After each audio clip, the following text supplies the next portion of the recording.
Taylor's DPR মানে হচ্ছে Taylor's differential piece rate system. Piece rate system is a system to remunerate the labourers, right.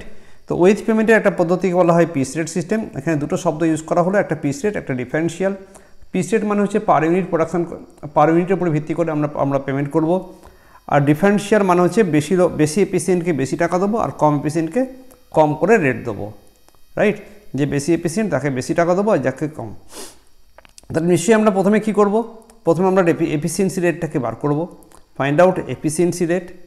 তাই differential piece rate সিস্টেমে, টেলরের differential piece rate সিস্টেমে আজকের ডিসকাশনে প্রথমে আমরা বার করব এফিসিয়েন্সি রেট কাকে বলে, কী করে বেরোবে।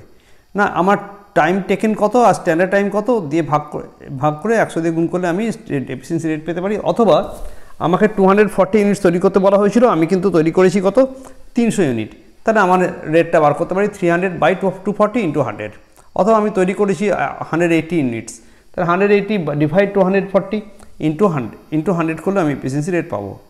এফিসিয়েন্সি রেট পেয়ে জানতে পারলাম যে কে বেশি এফিসিয়েন্ট কে কম এফিসিয়েন্ট। তাহলে জানতে হবে যে পিস রেট কত, কারণ বেসিক পিস রেটটা না জানতে পারলে আমি আর ডিফারেন্সিয়েট করবো কী করে। বেসিক পিস রেটটা হতে পারে এরকম যে 8 ঘন্টায় আমাকে 240 টাকা দেওয়া হয়, আমার 8 ঘন্টার রেট হচ্ছে 240, এটা কিন্তু আওয়ার রেটে দেওয়া আছে, মানে টাইম রেটে দেওয়া আছে। টাইম রেট থেকে আমরা কি করব, পিস রেটে কনভার্ট করে নেব। আর 8 ঘন্টার সময় আমি 20 পিসেস তৈরি করি।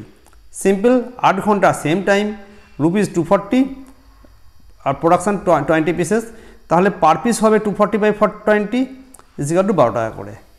অথবা স্ট্রেট হয়তো তোকে বলে দিল, আমাদের বলে দিতে পারে যে 12 টাকা করে পিস রেট। তো পিস রেটও জেনে গেছি, এফিসিয়েন্সি রেটও জেনে গেছি। এখন দরকার হচ্ছে ডিফারেন্সিয়ালটাকে অ্যাপ্লাই করা। ডিফারেন্সিয়াল অ্যাপ্লাই করব, নিশ্চয়ই হাই রেট দেবো। আর টেলার বললেন যে হাই রেট আর লো রেট দুটো রেট থাকবে। হাই রেট মানে হচ্ছে 120% অফ পিস রেট, আর লো রেট মানে হচ্ছে 80% অফ পিস রেট। তো কাকে হাই রেট দেবো? অবভিয়াসলি মোর দ্যান 100% এফিসিয়েন্টকে আমরা হাই রেট দেবো, আর লেস দ্যান 100% এফিসিয়েন্টকে আমরা লো রেট দেবো। পাক্কা? তাহলে হাই রেট আর লো রেটটা বার করে নিই। 120% অফ পিআর মানে কত? 120% অফ পিআর মানে হচ্ছে 12 × 120% মানে 14 টাকা 40 পয়সা। আর এখানে হচ্ছে 12 × 80% করে 9 টাকা 60 পয়সা হচ্ছে লো রেট, রাইট। তাহলে হাই রেট জানলাম কত 14 টাকা 40, আর লো রেট জানলাম কত 9 টাকা 60 পয়সা, right.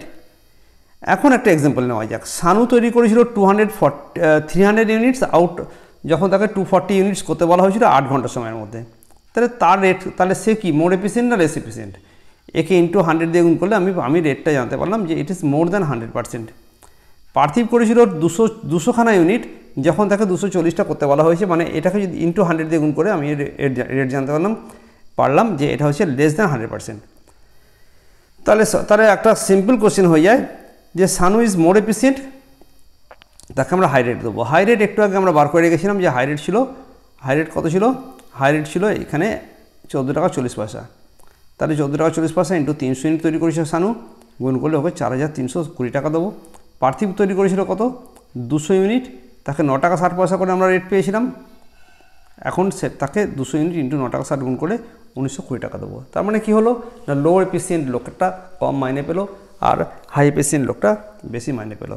Okay, this is over for Taylor's DPR.